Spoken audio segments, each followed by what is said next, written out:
So thank you so much everyone for being here on a Saturday evening. I am the project lead for the India Justice Report, and the panel here is made up of people who are our partners in this. Before that, I would like Maja to please open this formally on behalf of the whole team. This session on stories from the justice system. Maja, please. Hi, good evening. I am formally opening this. I'm not quite sure what I'm supposed to formally open, but we're very grateful to Agami, and we really enjoy partnering with them. It's been easy peasy to do that. And it's lovely to have the colleagues who I've been working with, like Sugandha and Devyani and Surya and his team. What I would like to say is that for whoever is listening,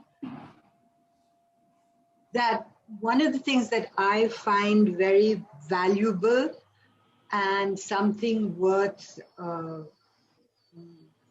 being an exemplar of, and something that we should be thinking more and more of, particularly in these times, which are fairly tough on health and money, etc., is how easy and pleasantly we have worked with our 6 partners, and how much we have benefited. When I say we have all benefited from it. From Common Cause, we have had so much information about what the grassroots of policing is all about, what they're thinking about, much more sociological. From CHRI, we've learned so much about the statistical, about the continuous work of years and years that creates the statistical basis, where to look, the research basis, both in police and prisons in different areas. From DAKSH, their number crunching for years on judiciary, and CSJ in terms of what the grassroots feels like and looks like in reality when we're looking at legal aid. And also I should mention another colleague, I hope I have mentioned everybody. No, I haven't mentioned Vidhi, who also are super policy wonks who know everything about that, go to them for so many other things. But one of the places that I was surprised to get so much cooperation from, and I always like to mention it, is the National NALSA, which is the Legal Aid Authority, and how open they were and how willing they were to change their ways of collecting data, etc., because they were interacting with a civil society group. And last of all, I would like to mention, I don't know, Raleigh, if Avinash is here, but How India Lives, which took all of the data, and Raleigh will tell you how much of the data they took and made it into something that is comprehensible to ordinary people. And Vijay, of course, was our guru on all things to do with prisons. So I just wanted to mention how lucky we all have been to be in each other's company. Vale? Yeah, thank you so much, Maja. You mentioned everyone. So that's unusual. Yeah, it's good. So again, I will. Sorry, the screen just went off. So am I not able to share the screen? One second. Yeah.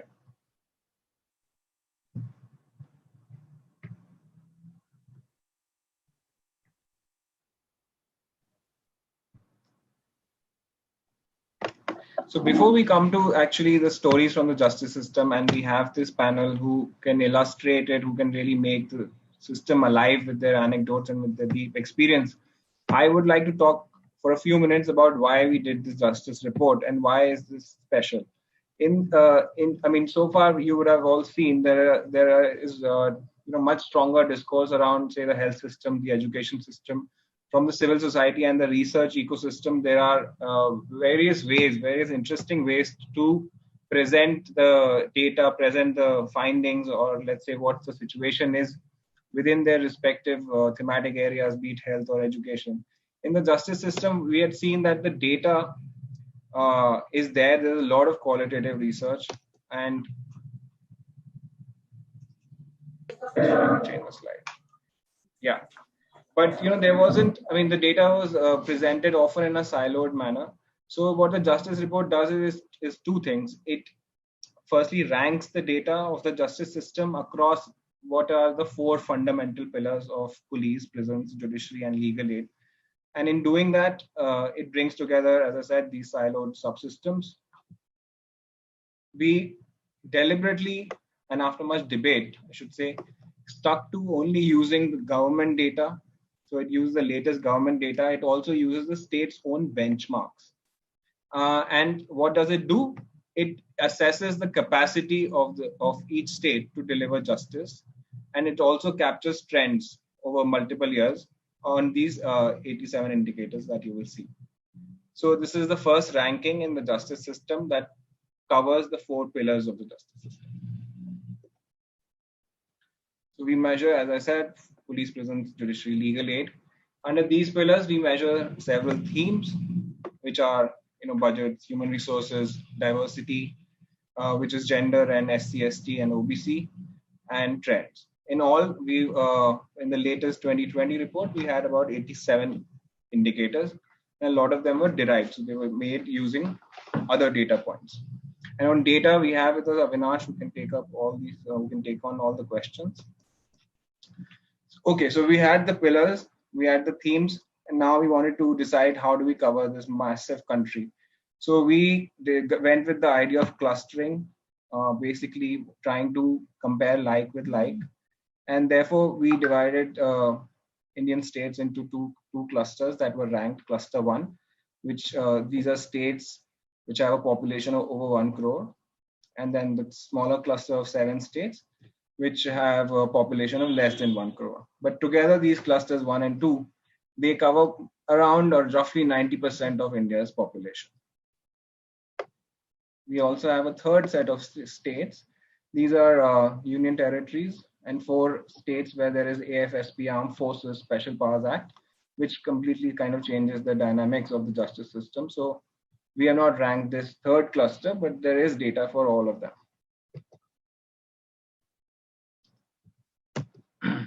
And as I said, we use government sources only, and these are those sources. So, respective agencies for these respective pillars. And much of it is now, even I think common, even we can, even I can look at NJDG and, come up with some analysis.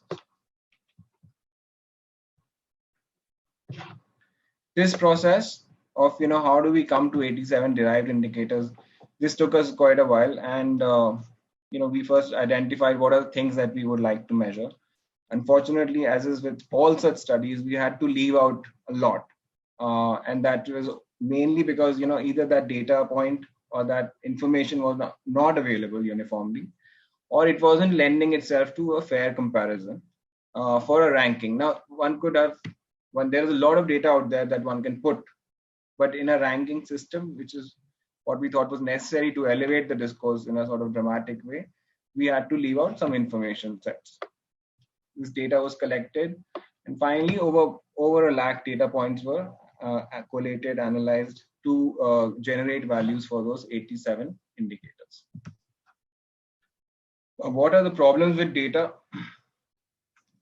Well, anybody who's familiar with this ecosystem of government data would know, and I think if I say that the pandemic has just highlighted what are the fundamental gaps in regard to data in our country, where no figure is actually reliable and everything has a counter to it. And I'm not just talking about social media. We've seen different data sets emerging, and even today we wouldn't know the correct number of people affected by COVID. For example, this is just an example. In the justice system, the data is often scattered. Official data is not collected by a nodal agency, but by different agencies. What we faced was, in constraints in accessing archival materials from the National Judicial Data Grid. There was discrepancy in data between what is there on the legal services website and then what was there on its dashboard. Just for example, we got tremendous cooperation from them. This is an example of some of the issues. there is a lack of standardization of how data is collected by police. Say it with your eyes. Right. And to give you an example on the police data, in the 2018, between the 2018 and 2019 VPRD reports, the data on the rank, on the caste category of inspector and deputy SP ranks was not there. The year before that, it was there, and then in the 2020 report again that was brought back. So if we are analyzing, then we had to either work with dummy data or find some other recourse when that data set data point just went missing. Similarly, there is people often also have said that relying on just government data is not maybe the wisest thing, because it's not reliable. So there is a maybe one needs to have some oversight and other verification mechanism to confirm or corroborate this government data, specifically to the justice system. But what is the overall picture that emerges from these two reports? We find that nationally vacancies have stagnated. I think we will see the effect of COVID as the fiscal space has shrunk even more. What happens to the vacancies would be a story that would emerge a few months down the line. What we also see is that rural populations have much less access to justice institutions, and the budgetary priorities of states are not towards the justice system. Maybe police is an exception for some obvious reasons, but not definitely the other pillars. And what has happened is in the 2 years, in these two reports, you also see that the cases have gone up by 10% in high courts and 5% in subordinate courts. This is one way how we've tried to work with available data, which is often considered dry and boring. So we have tried to make it a little more interesting with Avinash's help. And this graphic shows us the number of years a state will take to reach this 33% quota for women, which has been constitutionally approved in the sense of that it's been taken up by several states. It's also a recommendation of the parliament and so on. So what we see is that a state like Madhya Pradesh is going to take about 180 years if things go on as of today at the same pace and in the same way. Then it's going to take nearly like 2 centuries. And the story is not very different from in other states. However, based on the recent performance, a state like Bihar has shown tremendous improvement, and it is now if things go on as they are going today, it would be able to reach this 33% quota in less than 5 years. This is just an example of how data can be presented in a more interesting manner. This graphic again is just simply showing the share of cases. It's states where share of cases is pending for more than 5 years, and we have West Bengal and Madhya Pradesh in the lower judiciary. It's just some examples we wanted to showcase here. Now I want to refer to this. I don't know, some of you might have read this recent column by CHRI N.V. Ramanna, in which he highlighted 4 principles of rule of law. And the boxes have, these are the extracts from his article. So he says, an important aspect of equality before law is having equal access to justice. And now, as our report has found, is the access even there? Forget about it being equal. So on the left, there are some information points, which is to say that when you say equal access to justice, are you easily able to reach a justice institution? And usually it's a police station. So you're not able to do that in states like West Bengal, in states like Himachal and several other states, where the burden of area and population in rural areas is much more as compared to police stations in urban areas. Similarly, the legal services clinic, which is if there is any dispute, and there are disputes galore, if there's any dispute, you should have access to a legal service institution. You should, even without a dispute, have access to a to just know your rights, to know the laws and so on. Within jails,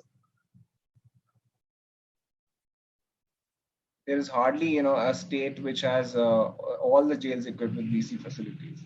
And there is a mechanism called the Board of Visitors, which is to, visit and make sure the prisoners' rights are being protected and they have all the access that they need and so on. That also we find that it does not exist. Many officials don't even know about it.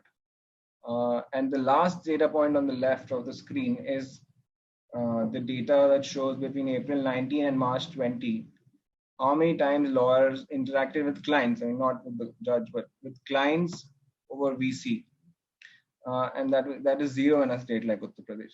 I think the larger point I'm trying to say is that access to justice is not even there, and it's certainly not equal, as we all would agree.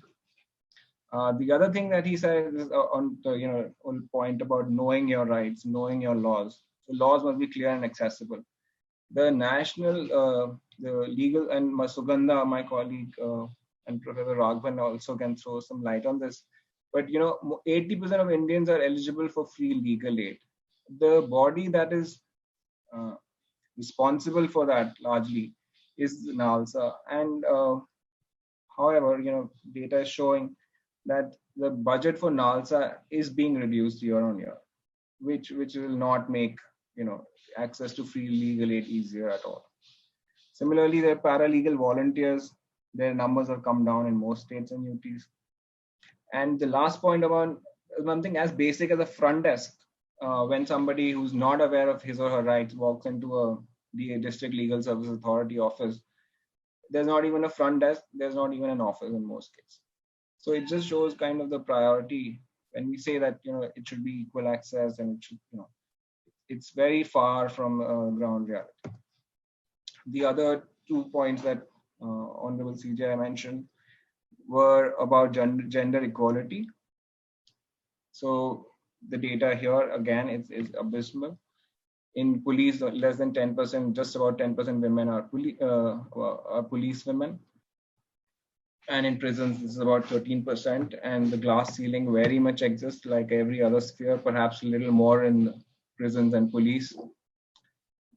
In the judiciary also, there is no quota for a higher judiciary, but even where there is, it's not that it's in most states less than 30%. About the caste diversity, Karnataka is the only state among all states that has met its caste diversity quotas. And finally, the article talks about the right to participate in the creation and refinement of laws. One thing needs to be mentioned, as we found out also in this parliamentary standing committee that Maja was invited to, and a couple of us joined her to present the India Justice Report. The legislative impact of laws as a field is not really evolved in India. It's at a nascent stage, so this needs to be set at the outset. And wherever there is consultation also, as I've myself seen, for example, in the Juvenile Justice Act 2015, it becomes either tokenistic, or there's always a feeling of that, they've not talked to us enough. I think Surya, my colleague from DAKSH, might talk about his experience in the E-Courts Committee, of which he's a part of. But by and large, we don't really get to have a say like in some other countries. I think this would cover my data and justice system bit. We have some in the report. We have some recommendations, which are just here for all of you to see. It is to make sure that justice is an essential service, not just police. Justice system, justice as an essential service like health, education. There should be localization at every level. Please put some more money in the justice system. Please capacitate it in a way that it can actually use the money optimally, and make sure there's more and more diversity that reflects the diversity of our country, of our societies, communities. And in prisons specifically, COVID has shown us, we need to have, there are states which have like 60% medical staff vacancies. So in prisons, so at least make sure there's enough medical care provided. CCTVs, the judgment has come. We have to all make sure it's implemented well, undertake performance audits, and revive those local justice delivery mechanisms like Nyaya Panchayats, Gram Nyayalayas, and so on. Yeah, and as we say, justice delivery is not a pity plea; it's our right, and we have to make sure that the state delivers it to us. And this is the best part for me. So I'm through with this presentation. Thank you so much for this opportunity. Awesome, lovely. I'll open the floor for any of you to ask anything related to the presentation. Yeah. Please raise your hand, put it on the chat box, unmute yourself. Go ahead.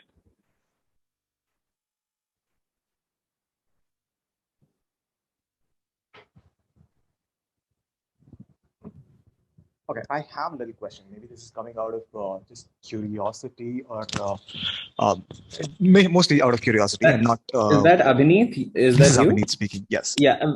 Just when you were asking the question, could you just quickly introduce yourself with your name and Oh, absolutely. I could do that. About your... Yeah. Sure. Yeah. My name is Abhineet, by the way. I am what I can call an educator by profession. So far, I've been working in the education system for the last in various roles. Creating content, checking for quality, or actually just teaching students for the last around 5 years. That's a brief introduction, I'd say. And here's the question. In the access to justice bit, when we talk about area, is that accounting for the population densities?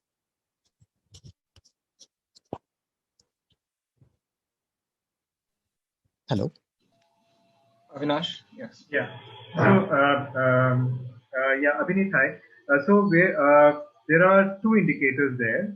There is one we've taken in terms of area, in terms of square kilometers, and the other is in terms of population, but it's at a state level. So it does not account for densities, within a state, variances in density within a state. It's entirely at a state level. I agree that this is a bit of a handicap, but again, this is really the best that we could do with the public data that we have. Also, in terms of trying to drill further, there is possibly something to do there, given the tools at our disposal, in the sense that one can map population at a more granular level. It can actually be mapped at as little as say about 450 square meters or something like that. But however, even police stations, I mean, one can plot them using, if we have lat long data, and then try and work out an indicator of how much population gets, roughly how much population is covered by, say, a police station. But in this case, we were handicapped by information, by what we could do and could not do. So, so to answer your question, no, it does not cover that. It does not consider density. It's at a state level. Hey, thank you very much. Thank you very much. There is a question by Ashwath in the chat box. This is the first time I'm engaging with the status of the justice system in India. I do consider the police justice system are key and play a crucial role in the betterment of the society. I'm wondering, what is the role of technology? Will it help access legal advice at low cost or free? Will it help in streamlining the administrative work and data collection? Or does it make sense to advocate for it in at least one region or state? Can I take that, Saurabh? Yeah, yeah, sure. Thank you, Maja. Thank you, Vale, Saurabh, Agami, for this opportunity. I must, again, I have said this many times in the past, the ecosystem view that this report has brought into the justice system is path-breaking, and I congratulate Maja, Vale, for taking the lead on this. So to answer your question specifically, I will come to that in just a minute. Access to justice varies from stage to stage, right? We have talked about access to justice as being to the polis. In some cases, it could be access to the lawyers themselves. In some cases, it could be access to the laws, as the article by the Chief Justice said. So access to justice is not a static point. It is very contextual. It depends on where you are in your awareness, where you are in the dispute life cycle. So awareness of rights is also access to justice, right? So with that in mind, I think when you say what role can technology play in this, it is significant. Yes, technology is not a panacea. It can. Surya, we lost you. We can't hear you. Yep. So of course, technology cannot solve all the problems. But if you think about it, can technology be used to provide a tool for citizens to access what is the position of law for their fact pattern, right? There it could play a huge role.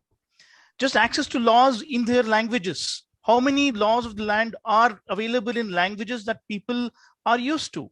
So huge, right? Technology can play a role there. Then when you come to accessing police, and then you come to accessing lawyers, and then the courts, right?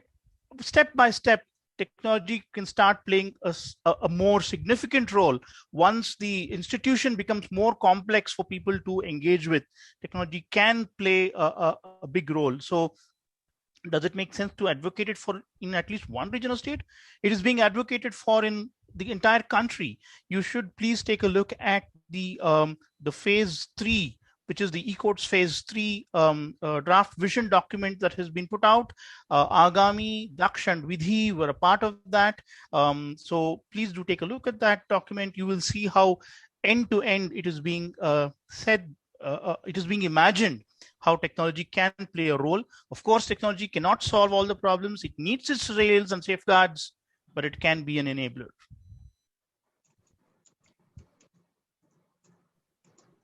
Awesome. Can I just come in here on the same question? Yeah. Yeah.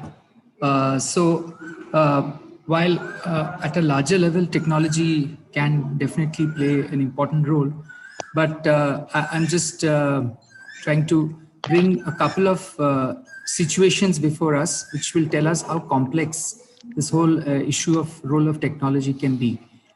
One is, in India now, video conferencing has been introduced in the Criminal Procedure Code to conduct production of prisoners under trials before courts and also trials, I mean, as far as the law is concerned.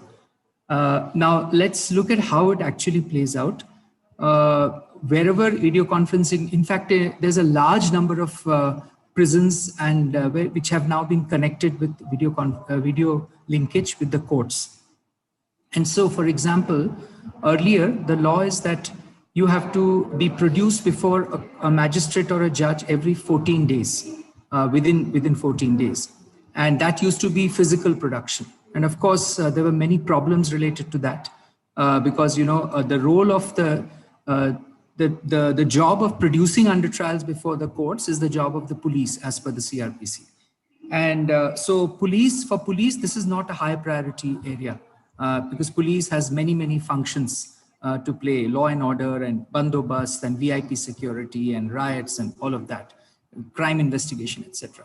So there would always be more than a 50% lag in terms of the demand that the prison authorities would put before the police for taking prisoners to court and the actual production of police to do that. Now, technology was seen as a solution to this. And it was thought that if we introduce production of under trials through video conferencing, this problem would get solved.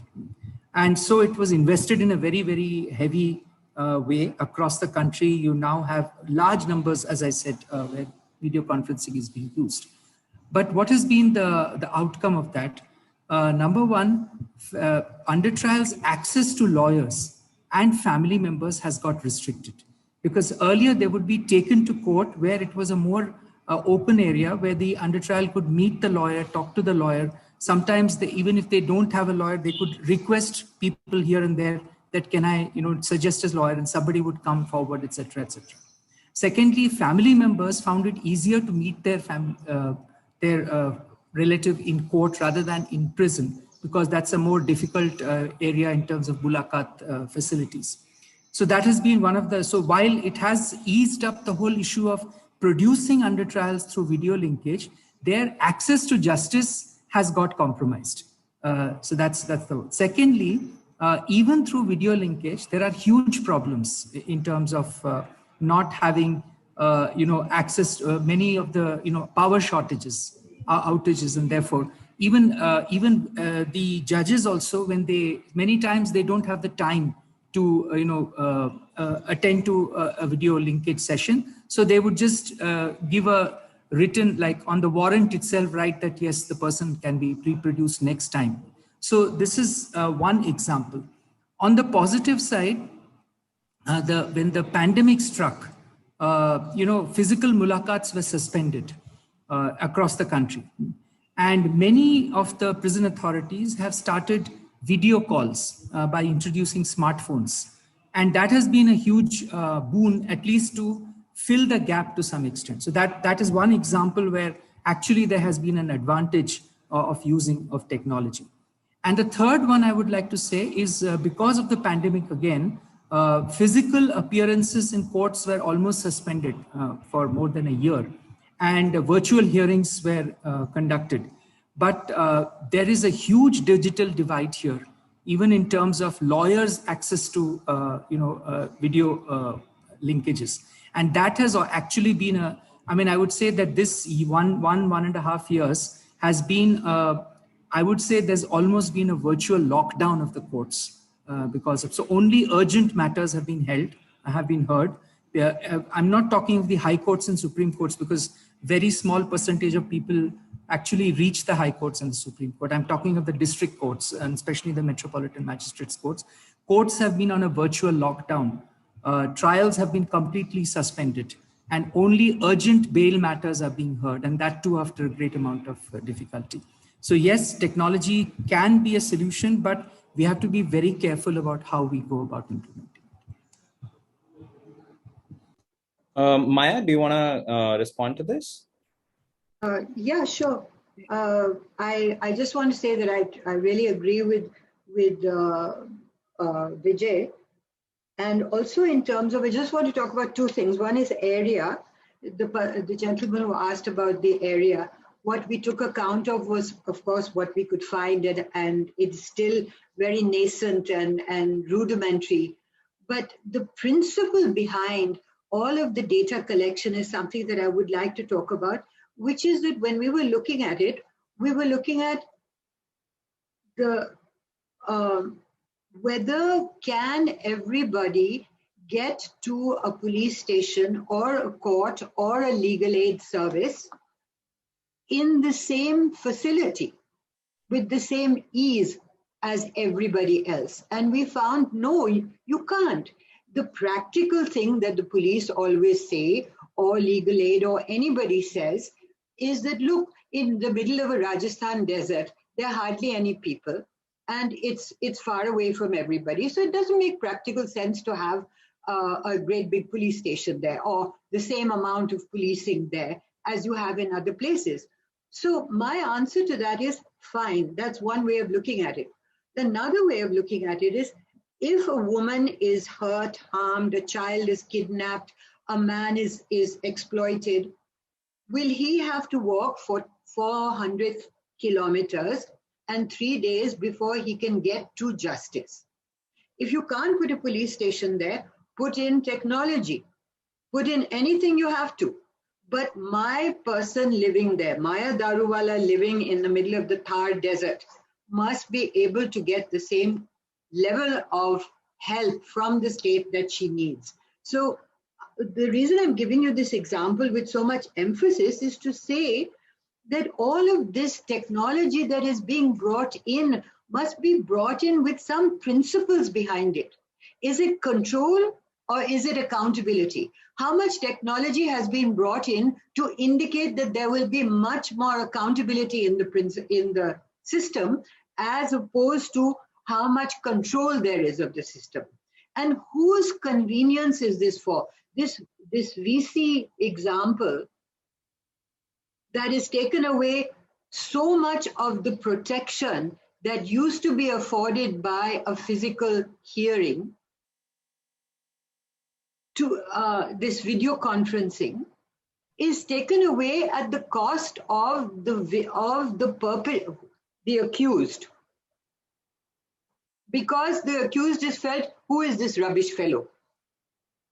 Whereas I have heard arguments and newspapers and reports on the problems of lawyers to accessing video conferencing. But there's no survey about what everybody else feels about video conferencing at all. So I just wanted to emphasize that, we can go mad on the technology, but I suspect that the technology is going to go mad on us.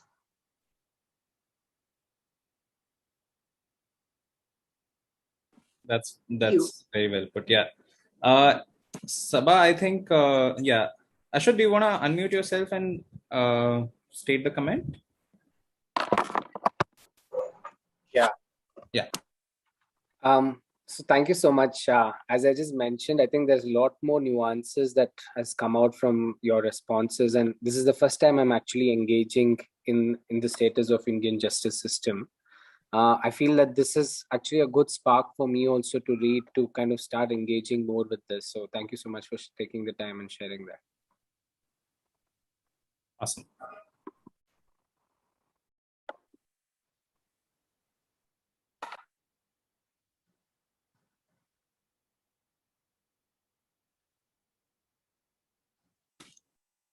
While others, while others are thinking about this question, one thing that I was thinking about is, in the course of producing the India Justice Report, like, were there any points that were like absolutely counterintuitive to how you think about like justice system in India? I think there is a perception that everyone has about the way justice system in India works, but like in the course, were some of the basic assumptions or like beliefs that were challenged?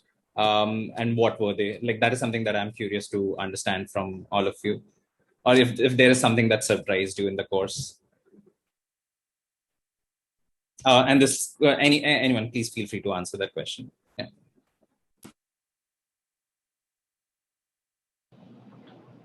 I wonder if our friend from the police, Devyani, would like to, because there were quite a few things counterintuitive about policing. Yeah, thanks, Vale, and thanks, Maja, and thanks, Saurabh. It's good to be part of this conversation. Very quickly, so I'm Devyani, and I've been part of the police pillar of the IGR since the beginning. May I also take this moment to just share a couple of points that I wanted to elaborate upon, that Vale pointed out. And one of them is the fact that actually it's important to note that there is a lot of data available on the police in India. And I think that stands out when we compare it to countries, particularly in the subcontinent, but even similar economies, elsewhere. So that's important to know. And I think the source, because somebody asked the source for prison data. So the source on police primarily is this report that the Bureau of Police Research and Development publishes every year. It's called Data on Police Organizations in India. It essentially provides you data on the structural and the administrative issues of policing. But it's a great it's a great source to think about a lot of policing issues. So that's one, but it's also important to keep in mind that because policing is a state subject, and because it's also a very hierarchical organization, therefore, like in any other data source, disaggregated data becomes really crucial to focus on. And so while the macro data, India pan-India data tells us that there's 20% vacancies in the police at any given point of time, when we actually break it down per ranks, and looking at ranks becomes very important because the powers are very limited to certain ranks. So when you look at rank wise, it stands out that actually the investigating ranks, the vacancy is much, much higher than, say, the constabulary, which is essentially your foot soldiers in the policing system in the country, which doesn't have the power to investigate. So, so that's when you're sort of beginning to engage with the justice system and policing particularly, That's one thing to keep in mind. Constantly look at the rank wise, because that will tell you the real story on the ground. That's one. So the question now on what was it that we discovered, or what was counterintuitive for us in the process. It was interesting because while this data source has been there for a very long time, and at least 10-year data now is available online, and then the previous years is also available. And we, people who've been researching on policing have been engaging with this. But when you start looking at it, collectively with other systems, justice systems, as well as over the years, there were interesting trends that emerged that we had actually not paid attention to. And so, for instance, again, looking at the issue of vacancy, it stands out that it's not so straightforward that you've got, say, 100 vacancies in a given year, and so the next recruitment cycle you can easily fill that 100 vacancy. It actually takes 3 to 4 years to fill, to complete one recruitment cycle in the police system, and so therefore the vacancies have sort of keep building on. That was interesting. The data points on women, now women, having more women in police has become a very, very important policy issue. Because the law requires it, of course, justice demands it, the requirements of representation, demands it. So all of that recognition has been there. But when you look at the trends, as trends on how it's being achieved, it again stands out how much time it takes from the policy commitment to achieve to the stage where you reach a certain number. So Bihar, for instance, which is currently the highest, in terms of representation of women in its police, so it's reached 25%, and this has to be said with a caveat, because one has to verify whether this data source is actually true, but that's what they've reported, so we'll go with it. In 2013 is when the Bihar government had first announced the policy of 33% in the police, but also 35% more generally in other government services. And so you're looking at nearly 8 years now, 7 to 8 years that it takes to increase at that rate. I think those are sort of the policy issues that stand out for us as researchers, as advocates, that we didn't realize earlier. And the other thing that sort of stands out is how very little standards exist, because we have only used the data points, as Valay pointed out, on which there's some standard. And what we repeatedly, what came across is that actually the entire exercise of laying standards. So when you ask the question of area, there's actually a very old standard that exists that says that one police station must service at least this 150 square kilometer of area. But that is very specific to a rural setting, a rural police station. You don't have anything similar to that for a city. Certainly not cities, of today, which are is so dense in population, etc. So what is the right amount of area? All of that exercise hasn't happened, or is not yet complete in any case. So that has been revealing, because it provides another advocacy point for, again, researchers and advocates. Yeah, I'll stop here. Fascinating. Does anyone else want to contribute to this? Yes, Surya, Prakash, please. So just building on what Devyani said, it reminded me of another point about the life cycle from a policy decision to implementation, and why these kind of reports are important. So at the Bangalore launch of the India Justice Report last year, when the point about how poorly Karnataka High Court fares on female judges was being made, a retired Supreme Court judge said, I come from this High Court, so I'm a bit disappointed with this finding, because we have done so much on this front. Because you should realize that the High Court judges are drawn from the bar and the district judicial service. There has to be a pool for us to draw from, and that has improved dramatically, and which was borne out by the numbers, that at the district court level, the proportion of female judges has steadily increased, and correspondingly there will be a change in the bar. So once there is a pool for us to choose from, the High Court numbers will also increase. So it just, what Devyani says completely made sense if I recollect that conversation, that it is a life cycle. Implementation to actual impact is a life cycle. We have to be aware of that, but we have to constantly use these reports like these and rankings like these. Of course, it will need fine-tuning, improvement, but it has its own life cycle. Awesome. Yeah, can I just come in with a very short point? Yes, while we all try to use data and reports and research as pegs to push for policy change. Unfortunately, in our country, policy change often comes out because of some major incident. And if you see, the biggest amount of reforms in our laws took place after the Nirbhaya incident. I mean, it's not as if these issues were not being flagged earlier. Similarly, when it comes to police stations, I remember the maximum number of increase of police stations in Mumbai city took place after the 92 riots, because that was the time when the police were able to make a pitch before the politicians that the riots went out of hand because we did not have enough police. So this is also a very hard reality of our country, that we don't go by research, we don't go by statistics. And this is also one of the reasons why reports like the India Justice Report become very important as talking points. And unless and until there is a public debate around these issues, and more people become aware and educated about what are the issues in the justice system, I think decisions will continue to be taken in an ad hoc manner. I would just like to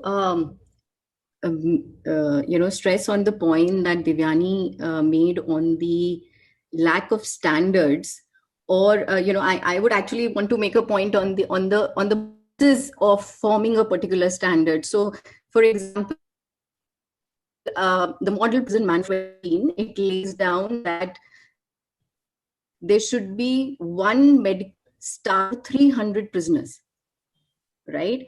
And if we look at the prison statistics India, the latest one, 2019, according to it, the ratio overall is within that limit, so one medical staff for 243 prisoners. But when you look at these things at the ground level, you realize that how problematic this is, in the prisons context, and especially now in the COVID situation, right? So, we really don't know the basis of how these standards have also been laid down in the Model Prison Manual. So it does not explain as to whether this has been taken from some international standard, or what is the basis. So it's very very strange on certain aspects, and this is one of the limitations, that we have to go by what the national standard is saying. But when we also want to question the standard itself, right? Yeah. There is a question by Niyati, which says the report highlights that the justice system was ailing much before the pandemic stuff. How would you evaluate its ability to cope now in this new reality? Would love to take responses from all of you. Vijay, Surya, Maja, Devyani, anyone.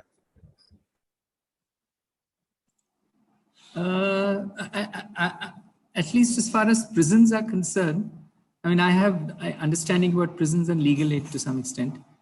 As far as prisons are concerned, it has actually helped in bringing focus on prisons as institutions, because there's been so much of writing about the whole issue of COVID spreading inside prisons.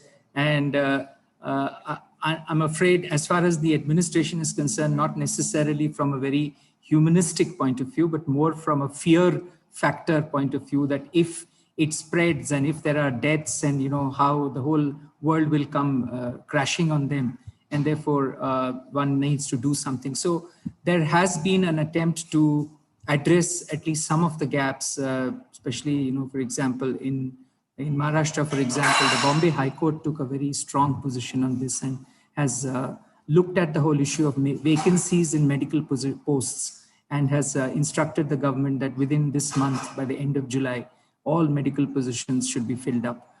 So in some ways, it has brought a little bit of focus on prisons as far as the pandemic is concerned. Or for example, allowing family members to talk to the prisoners being allowed to talk to their family members on the telephone or through video calls is something that they were earlier resisting, and now they've had to do it, and they found that it hasn't really caused much of problems. Or the fact that the high-powered committee got set up by the Supreme Court, and large numbers of under trials and convicts were released on bail and on parole, and the hell has not broken down. More than 70,000 people under trials were released, and it's not as if crime rates have gone up tremendously because of that. So some of those myths have broken down. But when it comes to legal aid, our understanding, the ground situation here is that the legal aid system has actually coiled back. And the reason for that is that lawyers who are on the legal aid panel, they were themselves in such a bad situation because of the pandemic. They lost work, they lost practice, that they were not willing to come forward and take up cases on the legal aid board because the honorarium that's paid to them is so low, and public transport was difficult and all of that. So the legal aid system actually, almost went into a shell. And even today, that's the situation. So, I mean, it's a kind of a mixed picture. So I could respond on the judiciary side. I think a lot of the things that on the prison side that Vijay Raghavan sir mentioned are also relevant to the judiciary. A lot of myths got busted, like how cases could go on without having come to a place, especially civil side. Criminal is a different matter, right? So you don't need a place for a court to function. But having said that, I think it is a very layered response. The high courts and the Supreme Court seem to have done fairly better. The district courts have not at all. So the numbers that we have got are that, there is now a 10% increase in high court numbers, while it is, only 10 out of the 9 were disposed of, but now it is 6 out of 10. So 60% versus 90% in the past. So it's a steep fall while you compare it with the previous normal, if you can call that normal. So again, technology has helped. It has shown how people don't have access to technology uniformly. It is an opportunity. It has shown people how things can work if you gave them the support. So it is, I think we're all still learning from it. But from a resilience perspective, because of the powers and the capacity, the high courts seem to have been better equipped to respond rather than the district courts, clearly. Awesome.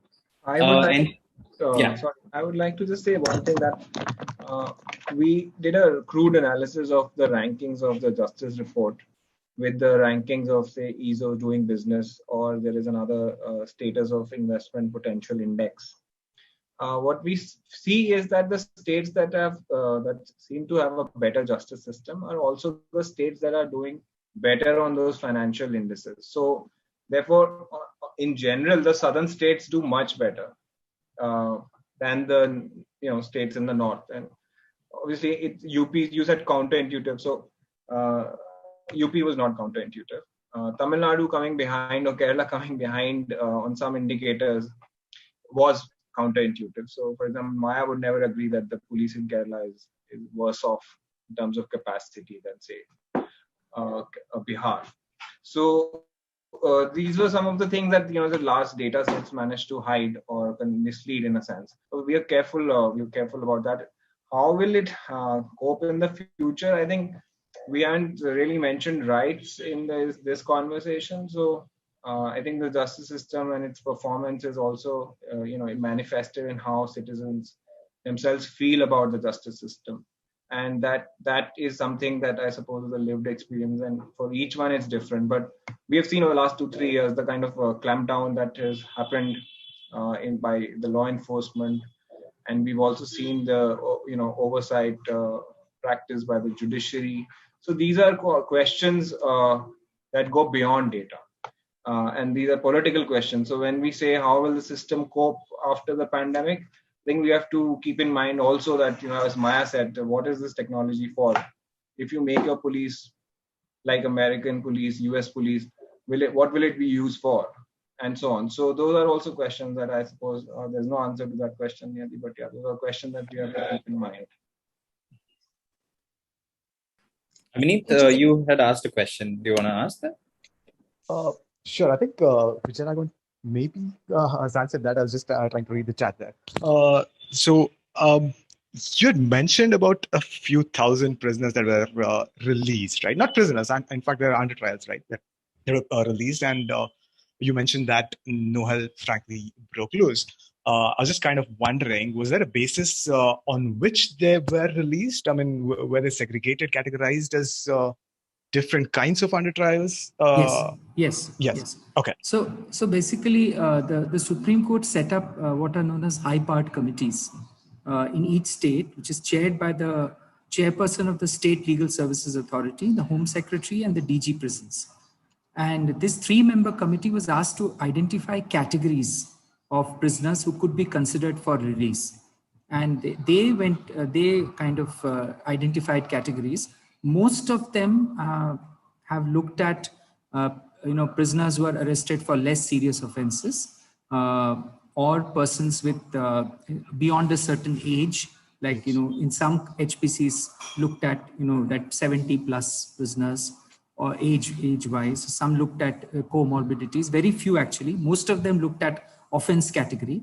They excluded prisoners arrested under terror cases or financial frauds or sexual crimes, and the rest were considered for release. In fact, that's also a logic that we would like to challenge, because then the whole logic of why you're releasing somebody is lost because it's a health pandemic. And so your consideration should be age, disability, comorbidities, etc., rather than offense criteria. But whatever it is, these are the criteria that was largely used. And in the chat box, Sugandha has put down, there's a superb tracker on COVID releases and HPC minutes, etc., that is there on the CHRI website. Oh, that's great. Thank you very much again.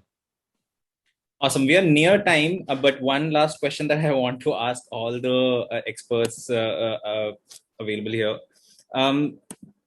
How does like community of people who just care about like the justice system in India like really start participating?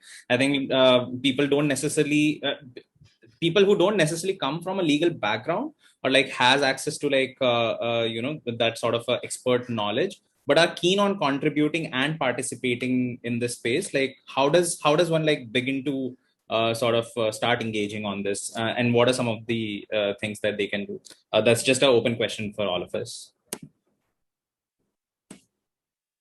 You work pro bono for all of us. No, but I'm not joking.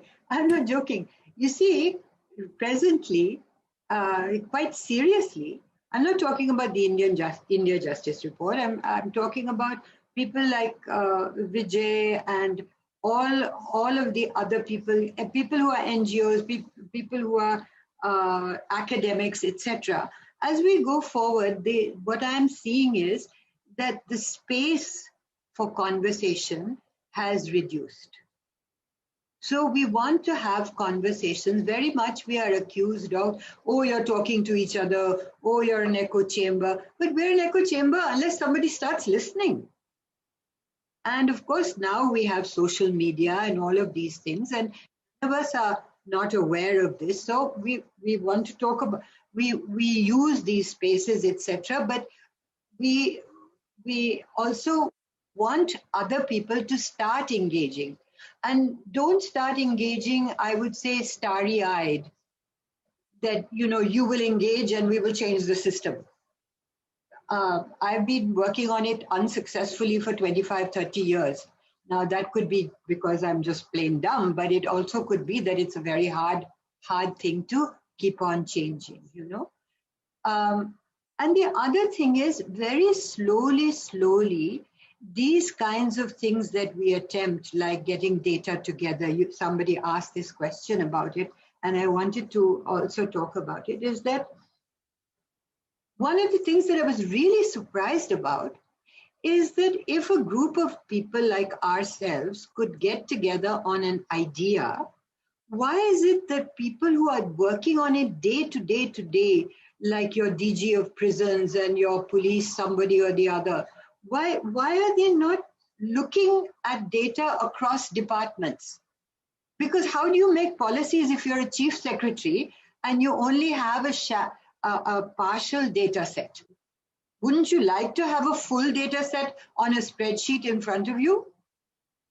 That simple idea makes me worry about what is the accountability within the system that you think you can make high policy without having to account for how you made that policy. So that was one other thing. And the thing that Vijay was talking about, where the High Court has said in so many days you have to get medical officers in. Now, I'm not sure whether it means medical officers of every kind or just doctors, but there are intractable problems also.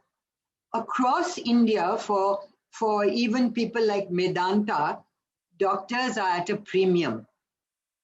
The last place that a doctor is going to go after he's got his degree is a government prison. So this kind of data and the kind of conversation that it has thrown up also seeks to find new solutions. It's not going to be doctors because there are none. You're not going to get a specialist gynecologist or heart specialist to come to a thing. So are they, okay, stop thinking about it. I mean, stop going back to the court and saying, I don't have doctors, I don't have doctors. But do you have paramedics? Do you have a connection with the local teaching hospital? If you don't have lawyers, do you have paralegals? Have you created paralegals? Have you made an attempt to create paralegals? What are you doing about that? The issue is you've got a health crisis. How are you going to finish it? How are you going to fill it? That is where your mind has to go. And I think that in a way, these conversations which are outside of the bureaucratic round and round and round, I've got a problem, I don't know a solution, I've got the judiciary on my back, I don't know what to do. You know, going away from that and going to a solution because you've got your citizenry, which is Maja, Daruwala and Saurabh and Vijay and Surya. You've got your citizenry saying, hey, try this. And that's your right to participate. Yeah, very well put, Maja. Yeah, I think on that note, we can close the session. It was very lovely to hear the kind of participation that all of us had. For everyone who is participating, Justice Hub is a platform for people to share their data sets openly in law and justice. This is one of the problems that the entire ecosystem faces, where some people have access to some data, and use of data just grows exponentially if everyone shares openly. So I invite everyone to come on forum.justicehub.in and continue to engage on this topic as well as other topics related to law, justice, and data. On that note, thank you so much, Maja, Valay, Vijay, Surya, Devyani, Sugandha, all of you for taking out time to talk to the community. And we hope to organize more such events and continue to get insights from all of us. Thank you so much. Thank you so much. Thank you. Thank you very much. Take care, everyone. Thank you. Thank you. Bye. Thank you. Bye.